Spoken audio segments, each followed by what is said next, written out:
हमारा जो टॉपिक है वो है ऑपरेशन और मैट्रिक्स। हम मैट्रिक्स की जो ऑपरेशंस हैं वो देखेंगे। तो मैट्रिक्स ऑपरेशन और मैट्रिक्स, इसको हम हिंदी में बोलेंगे आयु पर संक्रियाएं। तो हम संक्रियाओं में या ऑपरेशन और मैट्रिक्स में जो फर्स्ट है वो हमारा है एडिशन। तो एडिशन मतलब योग। अब एडिशन, दो मैट्रिक्स में एडिशन करने के लिए बहुत सिंपल है। सपोज दैट मैट्रिक्स है ए एंड बी और उन दोनों को मुझे ऐड करना है।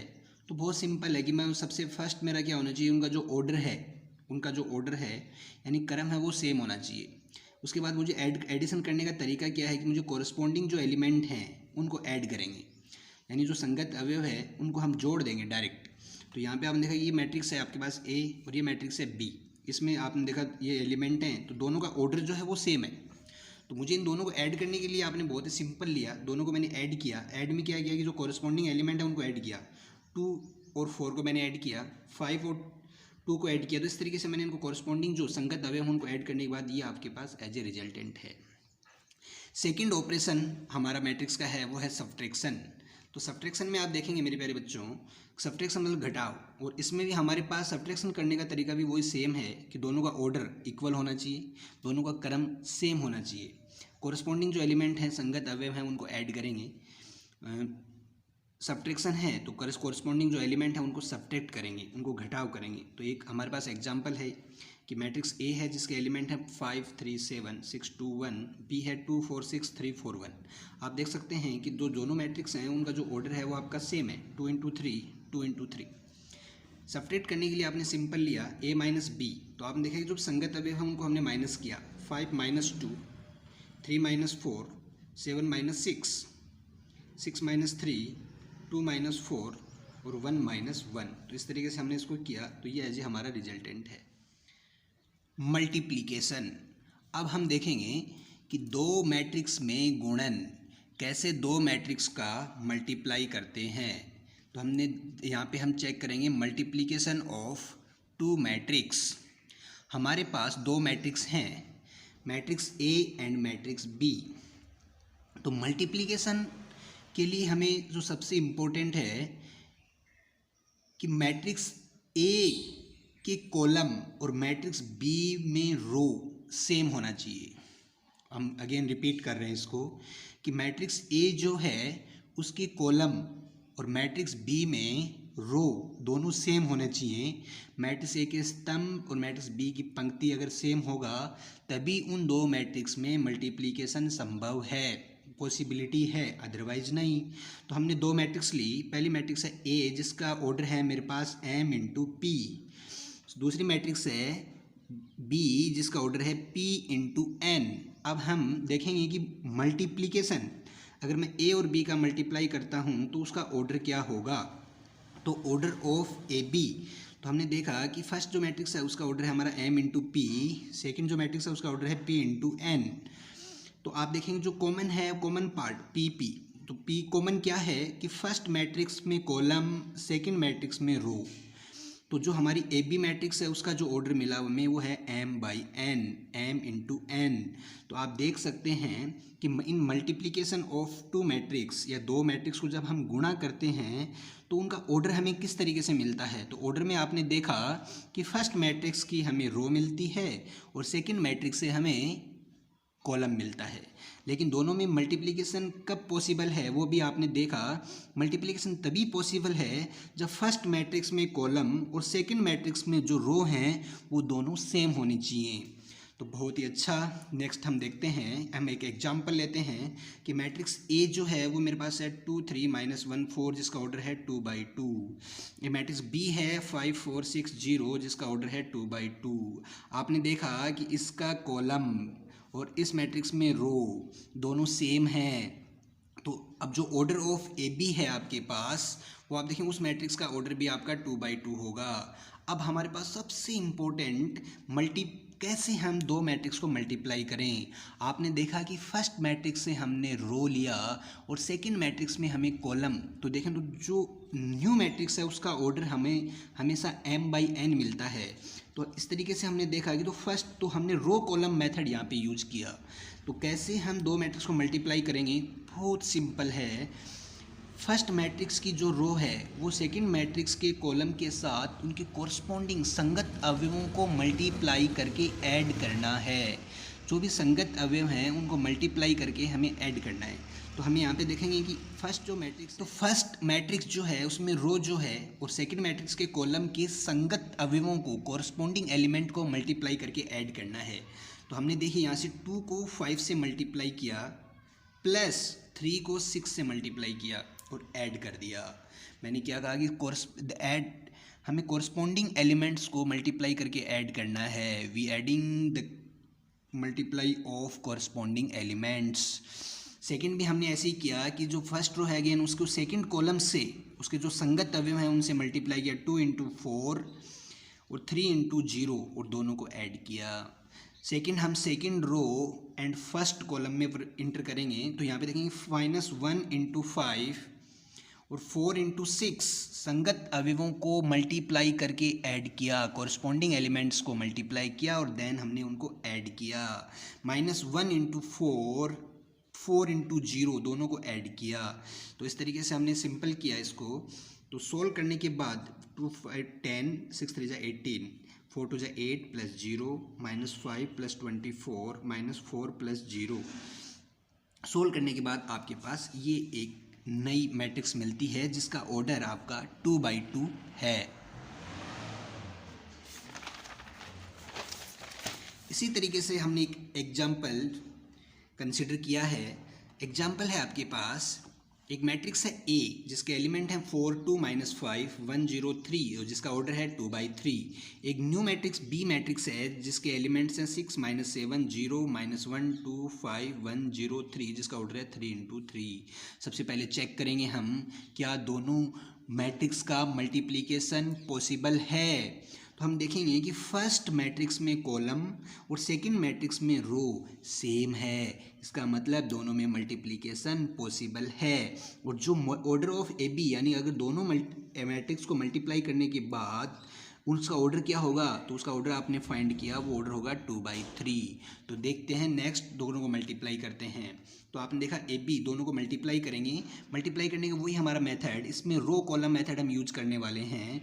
तो जो रो है, अब देखो फर्स्ट आपने रो लिया है और उसके कॉलम कोरस्पॉन्डिंग कॉलम से हम मल्टीप्लाई करते हुए चलेंगे तो हमें रो के जितने भी सारे एलिमेंट आएंगे।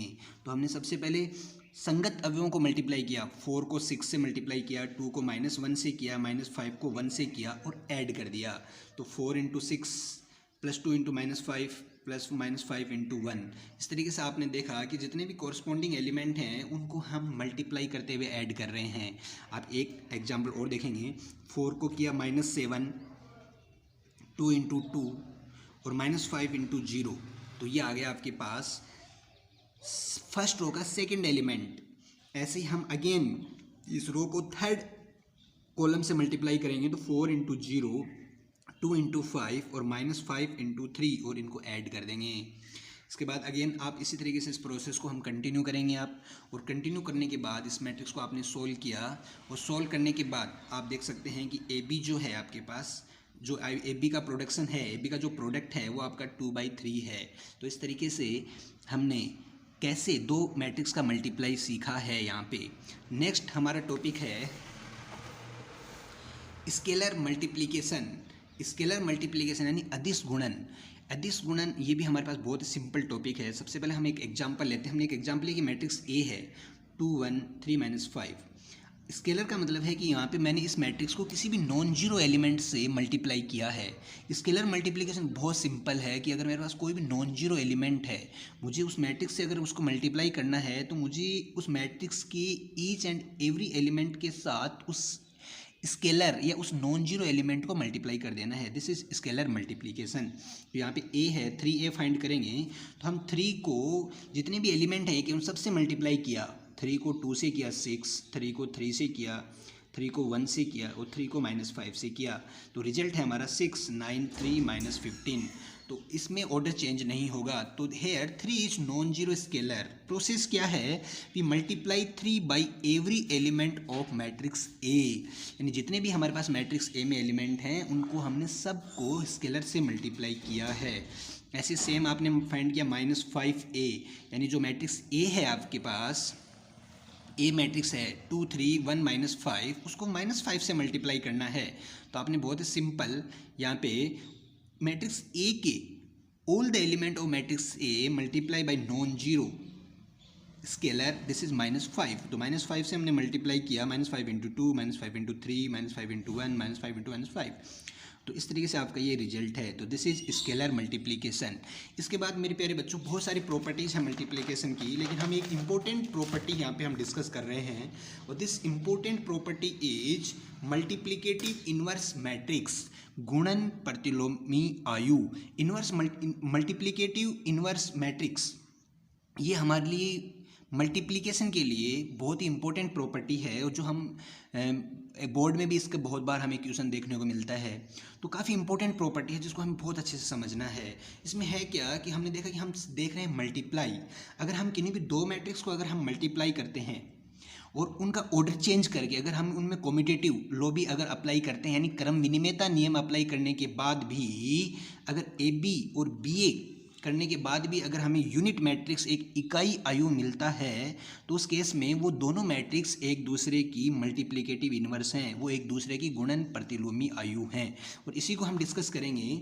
तो हमने देखा कि multiplicative inverse matrix, if product of two matrix is unit matrix, then both matrix is multiplicative inverse of each other. बहुत सिंपल, अगर मैं किन्हीं भी दो मैट्रिक्स को गुणा करता हूँ ए बी या बी ए, और उस केस में मेरे को आई मिलता है, आई यहाँ पे इकाई आयु है, यूनिट मैट्रिक्स है। अगर मुझे इकाई आयु मिलता है, it means A and B एक दूसरे के गुणन प्रतिलोम हैं, गुणन प्रतिलोम हैं।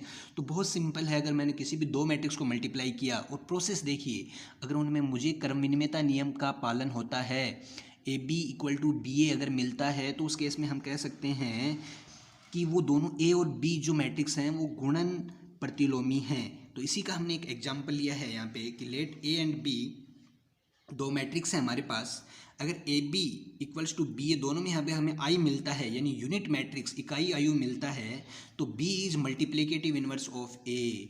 बी जो है वो ए का गुणन प्रतिलोम है। ऐसे ही ए जो है ए बी गुणन प्रतिलोम है बी का।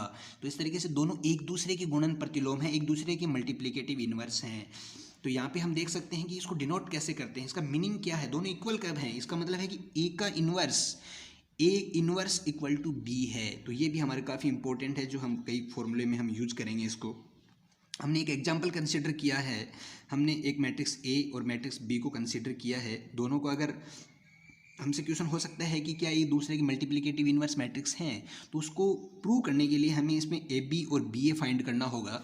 और ए बी और बी ए फाइंड, हमने ए बी फाइंड किया, हमने बी ए फाइंड किया, और ए बी और बी ए अगर हमारा यूनिट मैट्रिक्स मिलता है, तो उस केस में आप कह सकते हैं कि जो ए है वो बी का प्रतिलोमी आयु है, इनवर्स मैट्रिक्स है, और बी जो है वो ए का प्रतिलोमी या इनवर्स मैट्रिक्स है।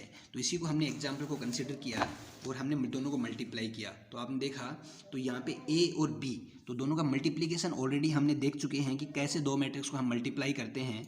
तो यहाँ पे वही हमारा रो कॉलम मेथड, कि जो फर्स्ट रो है उस फर्स्ट रो को कॉलम, फर्स्ट कॉलम से, सेकंड कॉलम से और थर्ड कॉलम से कोरस्पॉन्डिंग एलिमेंट्स को मल्टीप्लाई करते हुए हमें ऐड करना है। तो सबसे पहले मैंने 1 को मल्टीप्लाई किया 3 से, 2 को मल्टीप्लाई किया -2 से, और 2 को मल्टीप्लाई किया 1 से, और उनको ऐड कर दिया। सेकंड आप देखा है कि 1 को मल्टीप्लाई किया आपने -4 से, 2 को मल्टीप्लाई किया 1 से, और 2 को मल्टीप्लाई किया 1 से, और उनको हमने ऐड कर दिया। तो इस तरीके से हमने देखा कि कोरस्पॉन्डिंग एलिमेंट्स को मल्टीप्लाई करते हुए हमने ऐड किया है। सेकंड आप देख सकते हैं, जैसे ये हमारे पास थर्ड रो है, तो थर्ड रो को अगेन वही प्रोसेस, थर्ड रो को हमें कॉलम से मल्टीप्लाई करना है। तो आप देखेंगे 3 इंटू 3 7 इंटू -2 और 5 इंटू 1, इनको मल्टीप्लाई किया और ऐड किया।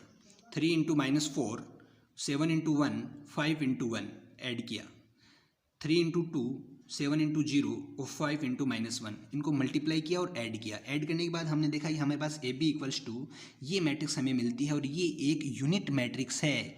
इसी प्रकार हमने बी ए फाइंड किया, बी ए में भी हमने देखा, बी ए में आप देख सकते हैं कि ऑर्डर चेंज हो जाएगा।